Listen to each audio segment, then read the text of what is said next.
Une journée au Cap-Blanc pour l'équipe, souvent ça commence dans les alentours de 5h30, 6h.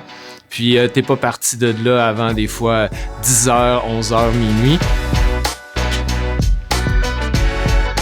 Donc, montage, démontage, comme matin et soir. Puis à travers ça, ben, on avait calculé, c'était sur 5 jours l'événement.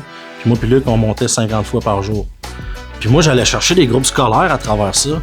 Dans le Cap-Blanc, à un moment donné, on s'est dit qu'est-ce qu'on pourrait faire de nouveauté, quelque chose qui frapperait l'imaginaire. Donc là est venue l'idée du 24 heures.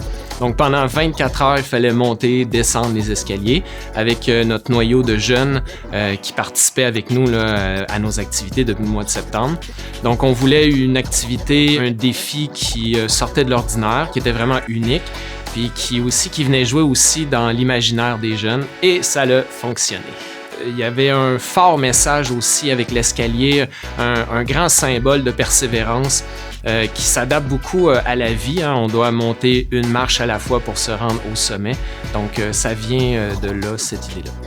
Ça a eu un impact quand même énorme sur moi, là, parce que c'était aussi dans mes premiers contacts avec le sport de dépassement là, de soi. Là, c'était ça l'exemple qu'on voulait donner aux jeunes. Donc pour moi, ça a été hyper significatif, puis ça a été, dans le fond, un tremplin qui m'a lancé vers l'activité physique. Et pour moi, c'est une édition très, très, très spéciale parce que ça m'a remis sur les rails pour m'occuper de ma santé. Je parle à des jeunes encore que je vois aujourd'hui qui ont monté l'escalier du Cap-Blanc, puis il y a un lien, il y a quelque chose. Là. Ces jeunes-là, à la fin, ils vont dire « Ah, je pensais vraiment pas que j'étais capable de faire ça. » Mais c'est drôle, nous, on le pensait que tu étais capable, que tu avais le potentiel d'aller jusque-là. Parce qu'il faut aussi suivre les jeunes, puis où ils sont. Puis Motivation Jeunesse s'adapte au bout là-dedans. Ça va être quoi plus tard, je sais pas.